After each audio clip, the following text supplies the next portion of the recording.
एक कुत्ता जो 1 मिनट में 27 से 28 सांस लेता है और 10 से 12 साल तक जीवित रह सकता है। ऐसे ही एक इंसान 1 मिनट में 14 से 15 सांस लेता है और जो 80 से 100 वर्ष तक जीवित रह सकता है। लेकिन एक कछुआ जो 1 मिनट में सिर्फ 5 और 6 बार ही सांस लेता है, जो कि 500 से 600 वर्ष तक जीवित रह सकता है। यह स्पष्ट है कि जिस जानवर या मनुष्य के पास जितनी कम सांसें होती हैं, वह उतना अधिक समय तक जीवित रह सकता है। हमारे पूर्वजों ने शुरू से ही सांसों के विज्ञान पर काम करना शुरू कर दिया था। वे जानते थे कि मनुष्य को या फिर इंसान को जीवित रहने के लिए निश्चित समय या महीने, साल नहीं बल्कि निश्चित सांसें दी जाती हैं।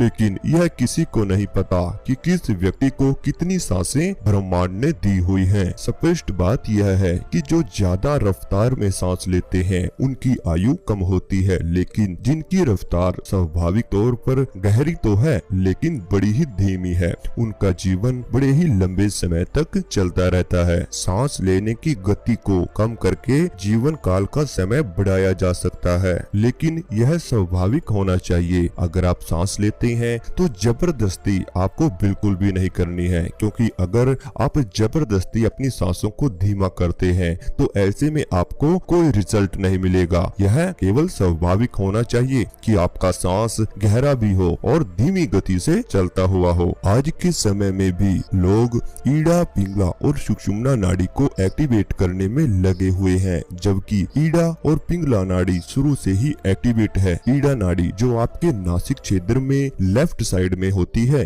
ऐसे ही पिंगला नाड़ी जो आपके नाक के राइट क्षेत्र में होती है, और दोनों नाड़ियों के बीच में आपके एक सुषुम्ना नाड़ी जरूर होती है।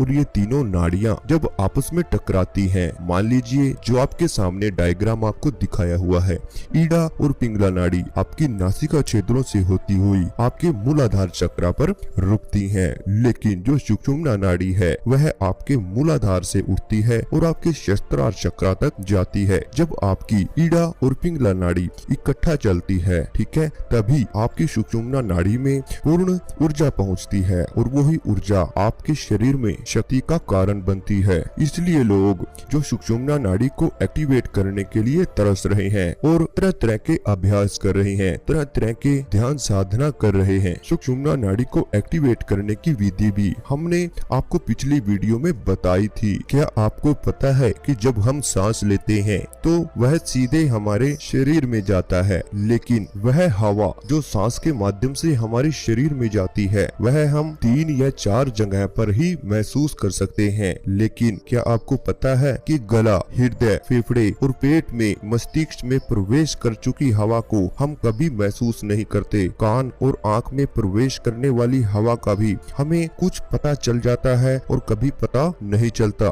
ब्रह्मांड प्रणाली में गुजरने वाली हवा कई तरह से विभाजित होती है, जो अलग अलग इलाकों में जाती है और अपना काम करके वापिस आ जाती है। यह सब आपके शरीर में होता है। आपके शरीर का हर अंग सांस लेता है, लेकिन कई साधकों की सांस बिल्कुल भी गहरी नहीं होती, जिसकी वजह से वह चिंता में रहते हैं। अगर आपको मेडिटेशन करना है तभी आपकी सांस गहरी हो सकती है, और गहरी सांस में ही आपकी सुषुम्ना एक्टिवेट होती है, और सुषुम्ना एक्टिवेट होने पर ही आप ध्यान की गहराइयों को महसूस कर सकते हो। जब हमारी सांस हमारे शरीर के विभिन्न अंगों में जाती है और अपना काम करती है, उन्हें ऊर्जा देती है हमारे शारीरिक अंगों को, और देने के बाद वापिस आ जाती है। और यह सब इतनी तेजी से होता है कि हमें पता ही नहीं चलता कि ऑक्सीजन अंदर गई और कार्बन डाइऑक्साइड बाहर निकल गई। यह क्या सही करती है आपके शरीर में और क्या गलत करती है, इसके बारे में हमें बहुत कम जानकारी होती है। यही ऊर्जा कोशिकाओं की रोगों से लड़ने की क्षमता बढ़ जाती है। यही ऊर्जा हमें बीमारियों से दूर रखती है। योग में बताया भी गया है कि आपको पेट से सांस लेना चाहिए। आपका जब सांस आपके शरीर में अंदर जाता है तो आपका पेट आपके पेट के साइज के हिसाब से हल्का ऊपर जरूर उठना चाहिए। क्या आपने कभी छोटे बच्चे को देखा है, जब वह सोता है और वह सांस लेता है तो वह पेट से सांस लेगा, लेकिन जैसे जैसे वह बड़ा होना शुरू होता है पेट से सांस लेना कम कर देता है, क्योंकि उसके दिमाग में चिंताएं, तनाव आना शुरू हो जाते हैं। शारीरिक पीड़ा उसके शरीर में आनी शुरू हो जाती है, जिससे उसकी ईड़ा और पिंगला नाड़ी एक्टिवेट नहीं रह पाती पूर्ण रूप से। लेकिन जो ध्यान साधना करते हैं उनकी ईड़ा और पिंगला हमेशा एक्टिवेट होती है, जिसकी वजह से सुषुम्ना पर एनर्जी का एहसास होता है और दोनों नाक्षेद्रा उनके एक साथ चलते रहते हैं, यानी कि ईड़ा और पिंगला नाड़ी इकट्ठा जागृत हो जाती है। क्या आपको पता है इन्हीं नाड़ियों को शिव और पार्वती भी कहा जाता है। भगवान शिव पार्वती ईड़ा नाड़ी को रात में और पिंगला नाड़ी को दिन में बताते हैं। जो इन्हें रोकने में सफल होगा वही सच्चा योगी मित्र हो, वह हमेशा सफल रहता है। वही सच्चा योगी कहलाता है जिसकी दोनों नाड़ियां इकट्ठा चलती हो। आपको एक बात सुनाता हूँ कि एक मास्टर जी यानी एक शिक्षक और एक छात्रा की यह कहानी थी। छात्रा ने कहा कि मैं पेट से सांस कैसे लूं जिससे मेरा जीवन बदल जाए। मास्टर जी ने कहा कि सबसे पहले आपको रोज कुछ समय अकेले में बैठकर अपनी सांसों पर ध्यान देना होगा। यह देखें कि सांसें छाती से आ रही हैं या पेट से आ रही हैं, तो पेट से लेने की कोशिश करें। यानी जब पेट से सांस फूल जाती है और जाते ही पेट पच जाता है, यानी पेट ऊपर और नीचे होता है, तो धीरे धीरे समय के साथ आपकी सांस का केंद्र आपकी नाभि से होकर गुजरेगा और नीचे चला जाएगा। यानी अब आपकी सांस आपकी नाभि के अंदर से आ रही होगी।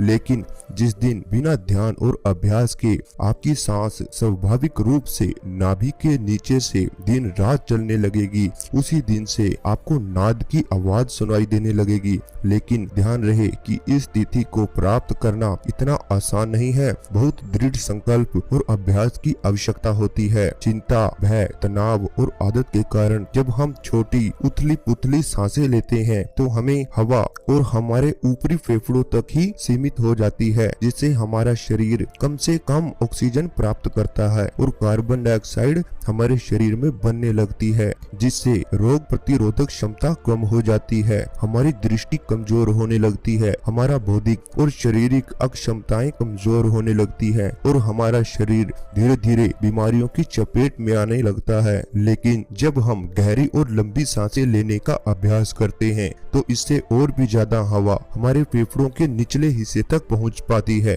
और न केवल हमारे शरीर को अधिक से अधिक ऑक्सीजन मिलती है, बल्कि हमारे निचले फेफड़ों की गंदगी भी बाहर निकलने लगती है। हमारे शरीर में कुछ प्रकार की गंदगी जमा हो जाती है जिसे मूल मूत्र या पानी से निकाला नहीं जा सकता, केवल हवा के द्वारा ही निकाला जा सकता है। गहरी सांस लेने से हमारा डर और चिंता भी दूर हो जाती है, हम खुश रहने लगते हैं। गहरी सांस लेने से कई मानसिक और शारीरिक फायदे भी होते हैं, तो आपको भी गहरी सांस लेनी चाहिए। अगर आपको यह वीडियो अच्छी लगी तो चैनल को सब्सक्राइब जरूर करें और बेल आइकन को भी प्रेस जरूर करें, ताकि आने वाली वीडियो आपके पास जल्द से जल्द पहुंचती रहे।